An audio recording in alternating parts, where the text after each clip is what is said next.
वरिष्ठ कांग्रेस नेता डॉक्टर केवी सिंह व हल्का डवाली के विधायक अमित सिन्हा के नेतृत्व में कांग्रेस कार्यकर्ताओं ने आज विधानसभा हल्का डवाली में हाथ से हाथ जोड़ो यात्रा गांव मौजगढ़ से शुरू की गई।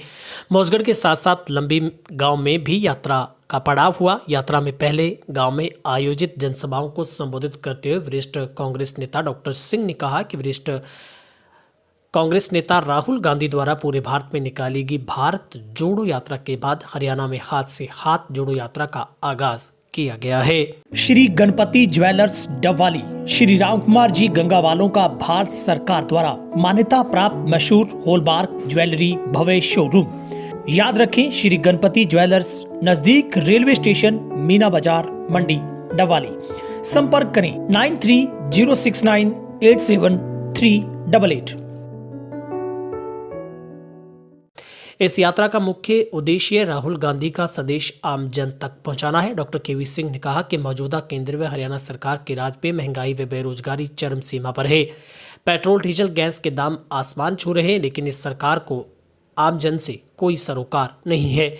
उन्होंने कहा कि हरियाणा में भाजपा के साथ साथ उनकी सहयोगी पार्टी जजपा जो चुनाव से पहले भाजपा को यमुना पार करवाने का दम भरती थी, वह सरकार से गठबंधन कर आमजन के विरोध में किए जा रहे फैसलों में बराबर की भागीदारी निभा रही है। ऐसे में इस प्रकार से आमजन को कोई उम्मीद नहीं है। डॉक्टर सिंह ने कहा कि जब केंद्र व हरियाणा में कांग्रेस का राज था तब किसान, मजदूर, कर्मचारी, व्यापारी सब खुश थे। पेट्रोल, गैस, डीजल के दाम भी कम थे, लेकिन मौजूदा सरकार की लोक मारू नीतियों के चलते आमजन का 2 वक्त की रोटी खाना भी दुभर हो गया। उन्होंने कहा कि पीपीपी परिवार पहचान पत्र नहीं बल्कि पब्लिक परेशान पत्र है। हरियाणा में कांग्रेस सरकार बनते ही इसको सबसे पहले खत्म किया जाएगा। डॉक्टर सिंह ने कहा कि आने वाले समय कांग्रेस का है और सरकार बनते ही प्राथमिकता व जरूरतमंद लोगों को 100-100 गज के प्लाट व घर बनाकर दिए जाएंगे। जिन लोगों को बुढ़ापा पेंशन काटेगी उनको ब्याज समेत पैसा देंगे। पेंशन को बढ़ाकर 6,000 रुपये प्रतिमाह किया जाएगा। उन्होंने कहा कि कुछ पार्टियां झूठे वायदे करती हैं, लेकिन कांग्रेस कभी भी झूठा वायदा नहीं करती बल्कि पूरा किया जाता है वही करती है।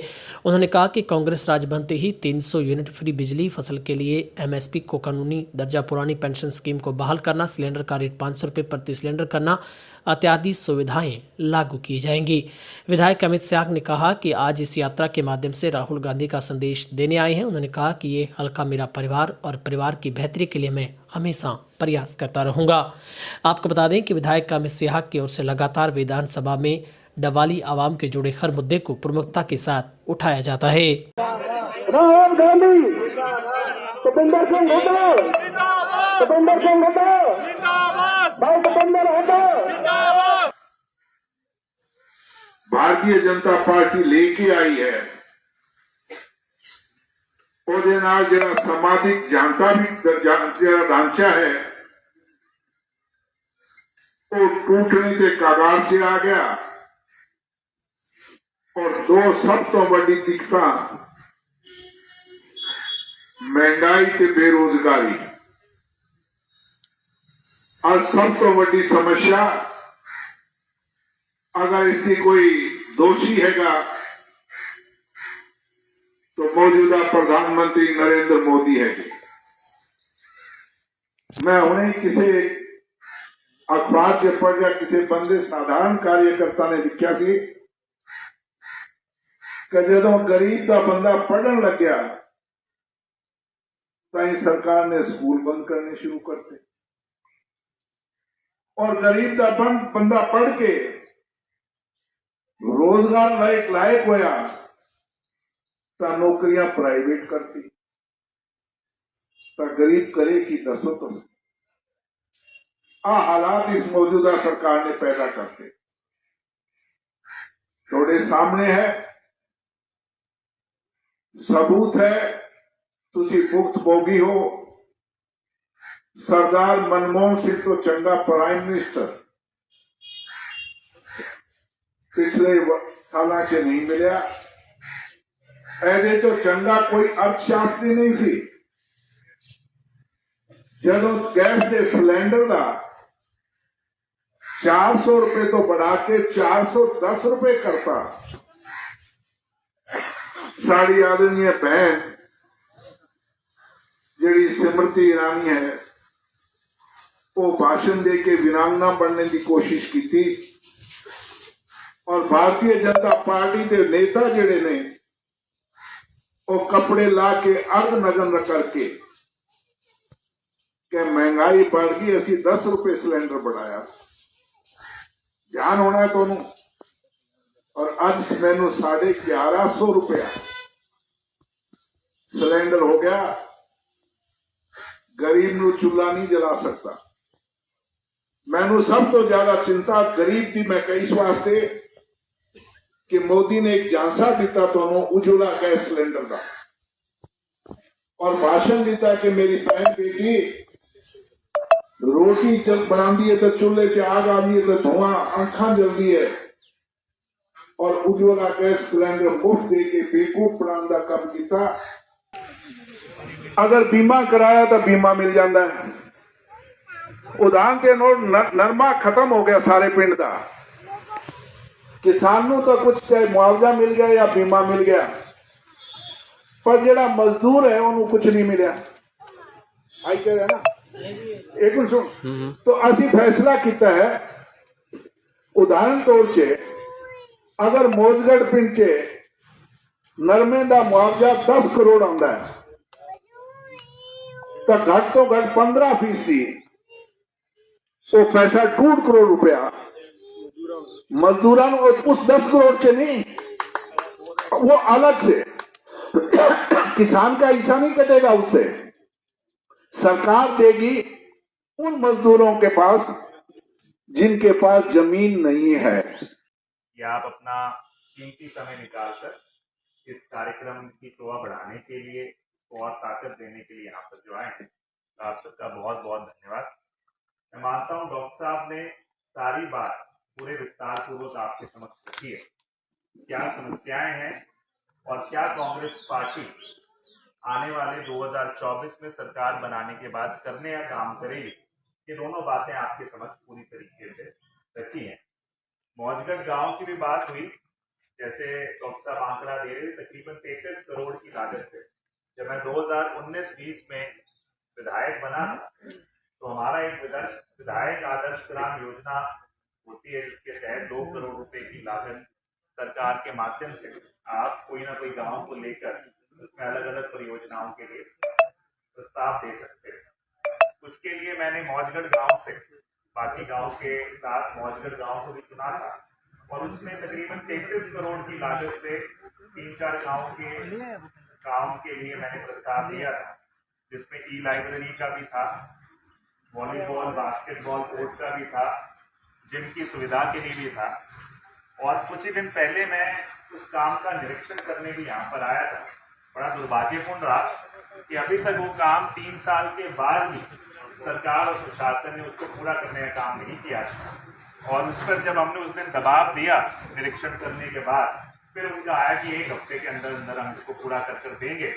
तो मैं उम्मीद करता हूँ जल्द से जल्द पूरे हो जाएंगे। नहीं तो मैंने भी उनको इस तरीके से बताकर गया था कि आने वाले आगामी जो विधानसभा सत्र है उस मुद्दे को मैं उठाने का भी काम करूँगा, क्योंकि सरकार कहती तो है कि भी आप प्रस्ताव भेजिए, और 3-3 साल तक अगर विकास के काम इसी तरीके से लंबित पड़े रहेंगे तो किस तरीके से उसका फायदा आप तक पहुँचे।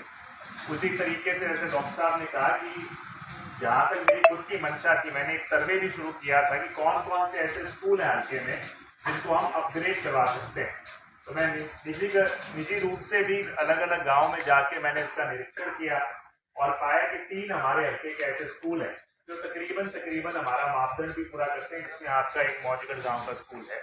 तो उसका भी मैंने प्रस्ताव बजट के लिए भेजा है सरकार के समक्ष, जिसको जल्द से जल्द अपग्रेड करवा दिया जाए। तो जैसे मैंने कहा, डॉक्टर साहब ने सारी बात रखी। केवल एक ही बात कहना चाहूंगा कि आज इस हाथ से हाथ जोड़ो यात्रा करने की आवश्यकता क्यों पड़ी। इससे पहले कांग्रेस पार्टी ने आदरणीय राहुल गांधी जी के नेतृत्व में भारत जोड़ो यात्रा निकाली, 4000 किलोमीटर की यात्रा। 4000 किलोमीटर। हम लोग भी हरियाणा में जब दारू जी आए थे तो उनके साथ चलने का मौका मिला, तो 7 दिन चलना अपने आप में एक चुनौती बनकर रह जाता है। और एक व्यक्ति 4.5 महीने लगातार घर छोड़कर कन्याकुमारी से लेकर श्रीनगर तक चलते रहे। उन्होंने वहां कोई वोट की अपील नहीं की, कोई वहां पर चुनाव नहीं थे। वो सिर्फ इसलिए चले कि 2-4 मुद्दे थे और जहां जिनकी सुनवाई आज जो वातावरण बन गया, उनकी सुनवाई सरकार द्वारा नहीं की जा रही। आप लोगों ने किसान आंदोलन किया, 1 साल तक आप धरने पर बैठे रहे। केवल यूपी का जब चुनाव आया, जब उनको वोटों की आवश्यकता पड़ी तो सरकार को पीछे हटना पड़ा। आपने शहादत दी, साथ साथ किसानों की शहीदी हो गई, दुर्भाग्यपूर्ण मौत हो गई धरने प्रदर्शन करते हुए। सरकार को कोई फर्क नहीं पड़ा, ना उन्होंने उनको श्रद्धांजलि दी, ना ये माना कि ये लोग शहीद हुए हैं उस आंदोलन के अंदर। तो सरकार की एक प्रवृत्ति होगी। और जहां तक मीडिया की बात है, मीडिया भी कहीं ना कहीं सरकार के इशारे पर काम करने लगी रही। उन्होंने केवल उनके गुणगान करने का या हिंदू मुस्लिम की बात करने का या भारत पाकिस्तान की बात करने तक सीमित रह गए। जो मूलभूत मुद्दे हैं, जो आज महंगाई की समस्या है, बेरोजगारी की समस्या है, भ्रष्टाचार की समस्या है, स्कूल बंद हो रहे हैं, किसान की आमदनी जो मिलनी चाहिए उसको आमदनी नहीं मिल रही, उन मुद्दों को उठाने का काम नहीं कर रही। तो इसीलिए इस भारत जोड़ो यात्रा का कि जनता के माध्यम से जनता की आवाज को उठाया जाए और उसी को आगे बढ़ाते हुए अब ये हाथ से हाथ जोड़ो यात्रा की शुरुआत की गई, ताकि हर एक गांव में, हर एक मोहल्ले में कांग्रेस पार्टी अपनी बात को लेकर पहुंचे। ये मेन मुद्दा है कि जहां पर जिस तरीके से अभी अधिवेशन हुआ और उसमें हमारे नेता ने भी एक बात कही, ये आवश्यकता क्यों पड़ रही है कि सही मायने में जिस तरीके से आज युवा को रोजगार से जोड़ने के लिए, जब हाथ से हाथ जोड़ो की बात करते हैं, किस चीज से जोड़ना है कि एक युवा को रोजगार से जोड़ने का काम, जैसे डॉक्टर साहब ने बताया, एक जो मजदूर और किसान है उसको आर्थिक न्याय से जोड़ना। जो चाहता है कि भाई हर रोज मैं पूरा 1 साल खेत में अपनी पूरा मेहनत करता, उसका मुझे आर्थिक मूल्य मिले, उसके साथ जोड़ना। वहीं पर मैं मानता हूं जो गरीब आदमी है, जिसको उसकी मूलभूत जरूरतें, चाहे वो पक्का मकान हो, चाहे वो बिजली मुफ्त मिले, उस तरह की सुविधाओं से जोड़ना, इन सबके लिए हमें कहीं ना कहीं एक जनता में जागृति लाने की आवश्यकता है और इस तरह के इजराज को बदलने की जरूरत है। और उसको लेकर ये यात्रा, हाथ से हाथ जोड़ो यात्रा की शुरुआत आज यहाँ पर आपके मौजूद गांव में कर रहे हैं। तो मैं यही उम्मीद करूंगा कि जहां जहां ये यात्रा जाए उसमें आप लोग अपनी भागीदारी को सुनिश्चित करिए। यात्राएं और भी चल रही हैं, मगर वो यात्राएं अपनी राजनीतिक भूमि को दोबारा ढूंढने के लिए यात्रा की जा रही है, जनता के लिए वो यात्राएं नहीं है। ये यात्रा जो कांग्रेस पार्टी की यात्रा है, फिर से जो आपके पुराने दिन थे उनको लौटाने के लिए और सही मायने में जो आपका अधिकार है, जो आपके हक की बात है, उसको फिर से लागू करवाने के लिए यात्रा की जा रही है। मैं उम्मीद करता हूं आप पूरी ताकत के साथ इसके साथ जुड़कर पूरा इसको सफल बनाने का काम करेंगे। तो मैं सभी जो मानता हूं तकरीबन 300-400 साथी इस गांव के आज इस प्रांगण में बैठे हैं, मैं आप सभी का बहुत बहुत आभार व्यक्त करता हूं कि इस भारी संख्या में छोटे से बुलावे पर आपने पहुंचने का काम किया और आने वाले समय में एक मजबूती से फिर से हरियाणा प्रदेश में कांग्रेस की भी सरकार बनेगी और आपका राज बनेगा। सभी का बहुत बहुत धन्यवाद।